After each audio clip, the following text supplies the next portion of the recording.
Hello everyone, welcome to commerce lectures. आज हम कर रहे हैं chapter financial market, class 12 business studies का टॉपिक है एंड टॉपिक का नाम है trading procedure on stock exchange.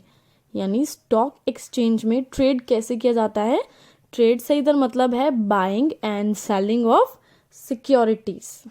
तो इसको जानने के लिए, ये स्टेप्स पढ़ने के लिए कुछ इधर पॉइंट्स हैं जिनका मीनिंग जानना बहुत ज़रूरी है, अदरवाइज आपको काफ़ी डिफ़िकल्टी होगी इसके स्टेप्स जानने में या सीखने में।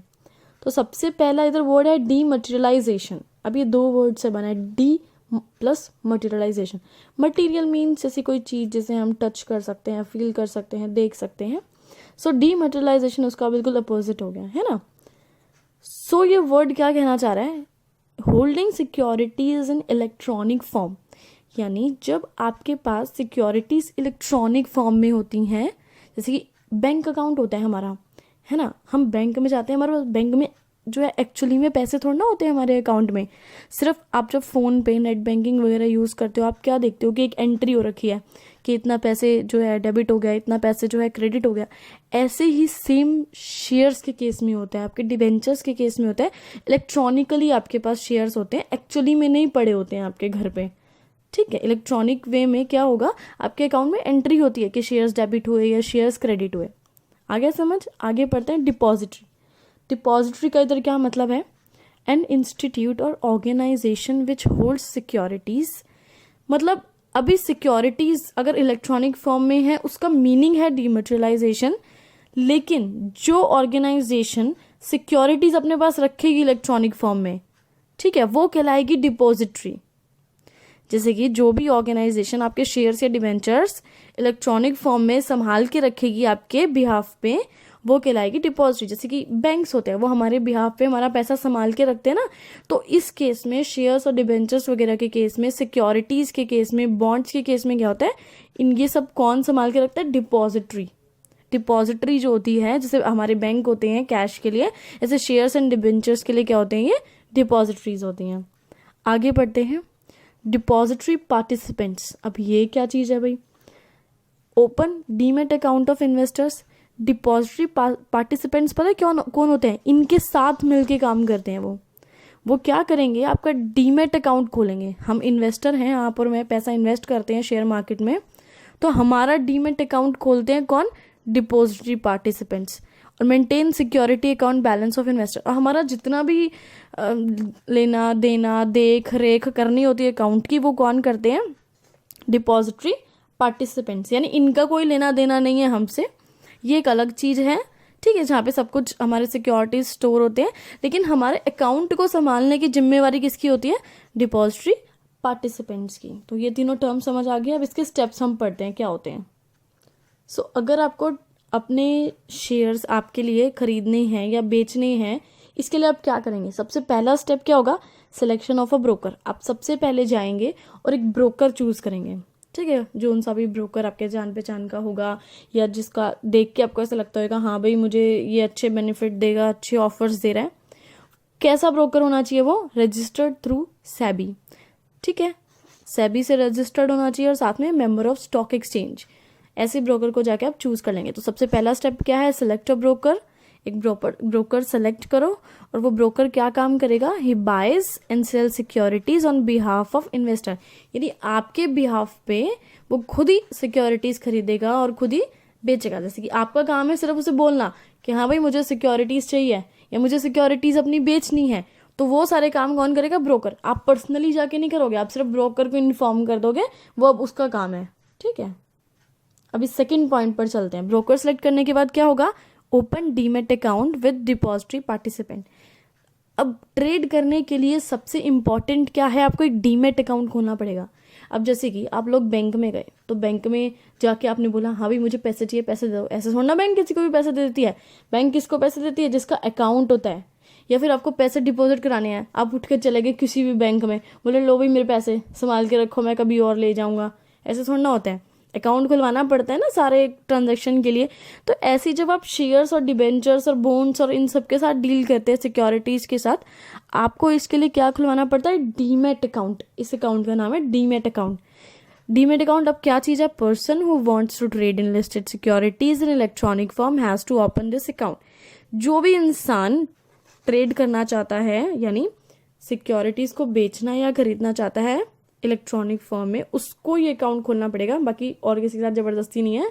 ठीक है, आपका मन है कि अगर शेयर्स के साथ आप डील करना चाहते हो तो आप ये अकाउंट खुलवा लो विथ डिपॉजिटरी पार्टिसिपेंट। और किसके पास जाके खुलवाएंगे आप, डिपॉजिटरी पार्टिसिपेंट के पास जाके। ये हमारा सेकेंड स्टेप है। अब देखो इसका मैंने एक छोटा सा डायग्राम बनाया है, इसमें क्या कहना चाह रही है, आप एक इन्वेस्टर हैं, पैसा इन्वेस्ट करना चाहते हैं, आप किसके पास जाएंगे, डिपॉजिटरी पार्टिसिपेंट के पास। यानी ये वो लोग हैं जो आपका डीमेट अकाउंट खोलेंगे और उसको सब कुछ मैनेज करेंगे, उसकी सारी चीज़ों को, अकाउंट की चीज़ों को। ठीक है, और ये लोग फिर किसके पास जाएंगे, जाएंगे डिपॉजिटरी के पास। डिपॉजिटरी कौन है, जिसके पास सारी सिक्योरिटीज रखी हुई हैं। समझ आ गया। तो ये जो है डायरेक्ट इसके पास नहीं जाता है। इन्वेस्टर जो है, अब जैसे कि हम लोग होते हैं डायरेक्ट ना आरबीआई के पास जाते हैं, हम लोग अपने बैंक अकाउंट में जाते हैं ना, ऐसे ही जब शेयर्स को लेके डील करना होता है तो इन्वेस्टर इनके पास जाता है और ये लोग जो हैं इनसे डील करते हैं। Deposit does not directly interact with investor, यानी इन दोनों का कोई बीच में इंटरेक्शन नहीं होता। ठीक है, ये इससे बात करेगा और ये जाके इसको बताएगा, इन दोनों के बीच का लिंक होता है। Depository work through intermediaries, depository कैसे काम करते हैं, इंटरमीडियरीज के थ्रू काम करते हैं। ठीक है, डायरेक्ट और हर किसी के पास नहीं जाते हैं ये मुंह उठा के कि पता नहीं दुनिया में पता नहीं लाखों इन्वेस्टर होंगे, थोड़ा ना ये हर किसी के पास जाएंगे। तो ये किन के पास जाएंगे, डिपॉजिटरी पार्टिसिपेंट्स के पास। अब जैसे कि बैंक से बैंक में कैश ट्रांसफर करना होता है तो हम बैंक अकाउंट यूज करते हैं, है ना। अभी जैसे कि कुछ मेरे पास पैसे हैं और मेरे को किसी को पैसे देने हैं तो बैंक टू बैंक में ट्रांसफर कर सकती हूँ ना। ऐसे ही अगर हमें शेयर्स खरीदने या बेचने होते हैं तो डीमेट अकाउंट से डीमेट अकाउंट में जाते हैं। ठीक है, बहुत सिंपल सी बात है, ये ज़्यादा डिफिकल्ट नहीं है, बस इसको ना थोड़ा सा कंपेयर करो आप बैंक से तो आपको और अच्छे से समझ आ जाएगा। आगे बढ़ते हैं। In India there are 2 types of depository, India में 2 टाइप्स की डिपॉजिटरी है। फर्स्ट NSDL यानी national securities depository limited, second है आपकी CDSL central depository service limited. So India में आपकी सिर्फ 2 टाइप्स की डिपॉजिटरी हैं। बाकी डिपॉजिटरी को इतना डिटेल में पढ़ना नहीं है, आपके कोर्स में इतना है नहीं, फालतू में इतना झंझट मत पालना। आगे बढ़ते हैं। डीमेट अकाउंट खोल लिया, जैसे कि बैंक में हमने अकाउंट खोला होता है ऐसे डीमेट अकाउंट खोल लिया। नेक्स्ट है प्लेसिंग द ऑर्डर। अभी आपको कोई अब जब अकाउंट खुलवाओगे तो कोई तो ट्रांजेक्शन करोगे, है ना। तो आप क्या करोगे, डीमेट अकाउंट खुलवाने के बाद investor can place the order to broker. अभी इन्वेस्टर किसके पास जाएगा, ब्रोकर के पास जाएगा। जो सबसे पहला फर्स्ट पॉइंट में उसने ब्रोकर सेलेक्ट किया था ना, उसी ब्रोकर के पास जाएगा। या तो उसको फोन कर देगा, ईमेल वगैरह कर देगा इंटरनेट के थ्रू, जैसे भी है उसको इन्फॉर्म कर देगा, या पर्सनली उसके पास जाएगा और बोलेगा हाँ भाई मुझे शेयर्स खरीदने हैं या शेयर्स बेचने हैं। ये जाके इस ब्रोकर को इन्फॉर्म कर देगा। कैसे बताएगा, buy 100 shares of Reliance for not more than 200 per share. मतलब ये मैंने छोटा सा एग्जांपल बताया, जैसे कि अगर आपको शेयर्स खरीदने हैं, आपने बोल दिया कि मुझे भाई 100 शेयर्स खरीदने हैं, इस कंपनी के खरीदने हैं, और शेयर्स इस तरह खरीदना कि एक शेयर की वैल्यू 200 से ज़्यादा ना हो, कम बेशक से हो जाए 180 190 कम चल जाएगी, बट मैं 200 से ज़्यादा अफोर्ड नहीं कर सकता हूँ। तो ऐसे प्रॉपर हर चीज़ बताएगा वो ये इन्वेस्टर जाके ब्रोकर को। आगे बढ़ते हैं। फिर ब्रोकर क्या करेगा, एग्जीक्यूट द ऑर्डर, यानी जो आपने ऑर्डर प्लेस किया था, ऑर्डर दिया था, हाँ भाई ये मेरा सामान सॉरी गलत बोल गई मैं, ये जो है मेरा डिटेल मैंने दे दी है, ऐसी ऐसी जो है सिक्योरिटीज आप खरीद लेना या बेच लेना, उसके बिहाफ पे वो क्या करेगा, एग्जीक्यूट का मीनिंग क्या होता है, एग्जीक्यूट का मीनिंग होता है ब्रोकर बाय सेल सिक्योरिटीज, यानी उस काम को कर देना, एग्जीक्यूट कर देना यानी पूरा कर देना। इन्वेस्टर ने बोला था कि खरीद लो सिक्योरिटीज तो खरीद लेगा वो, इन्वेस्टर ने बोला कि सिक्योरिटीज बेच दो तो वो बेच देगा। तो वो एग्जीक्यूट करना मतलब काम उसका पूरा कर देना। ठीक है, तो ब्रोकर क्या करेगा, उसके अकॉर्डिंग जैसे जैसे इन्वेस्टर ने बोला था बाय या सेल करने के लिए, ऊपर जैसे कि बाय करने के लिए बोला था तो वो शेयर्स खरीद के रख लेगा according to instructions of investor. यहाँ पे इंस्ट्रक्शंस पता है क्या कहना चाह रहा है कि किस कंपनी के खरीदने हैं, कितने रुपए में खरीदने हैं, ये सब चीज़ें मैं इंस्ट्रक्शंस में बताना चाह रही हूँ आपको।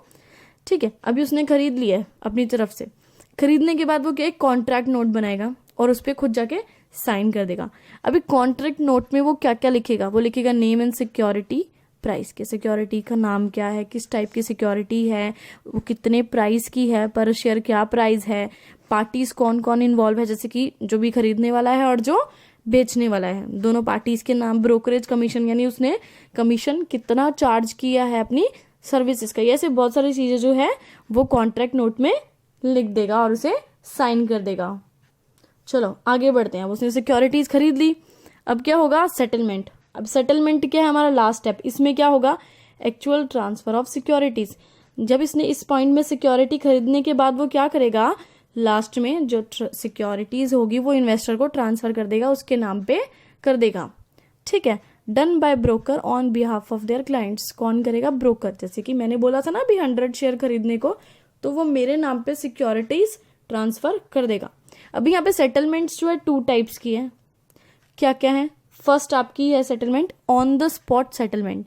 ऑन द स्पॉट सेटलमेंट में क्या होता है आपका, सेटलमेंट डन इमीडिएटली, जस्ट उसी वक्त जो है पूरी सेटलमेंट कर दी जाती है, यानी T+2 डेज। टी आपका है द ट्रेड डे प्लस आगे 2 दिन। अभी ये लाइन क्या कहना चाह रही है, trade takes place on Monday. जैसे कि पता क्या हुआ, आपने शेयर्स कब आपके नाम पे ट्रांसफर हुए, मंडे को। ठीक है, आपने खैर फ्यूचर मतलब पास्ट में जब भी बोला हो कि मुझे शेयर्स चाहिए, उसके बाद जब ट्रांसफर हुए ना, जैसे कि मंडे को आपको शेयर्स मिल गए, तो क्या होगा, गेट सेटल ऑन वेडनेसडे, यानी ठीक 2 दिन बाद, यानी जिस दिन ट्रेड हुआ, जिस दिन आपके नाम पे ट्रांसफर हुए शेयर्स, उसके ठीक 2 दिन बाद जो है वो सेटलमेंट पूरी हो जाएगी वेडनेसडे को। आगे बढ़ते हैं, फॉरवर्ड सेटलमेंट। फॉरवर्ड सेटलमेंट में क्या होता है, settlement takes place on some future date, यानी इसमें फ्यूचर का टाइम दिया जाता है। इसमें मिनिमम 2 डेज जो है ना ये कंपलसरी है, बट इस केस में क्या होता है, T+5 डेज, 2 दिन की जगह 5 दिन हो सकते हैं, 7 दिन हो सकते हैं, 10 दिन हो सकते हैं, वो मर्जी है। ठीक है, जो भी दोनों की पार्टीज का है, ब्रोकर और इन्वेस्टर के बीच की बात है, वो जो मर्जी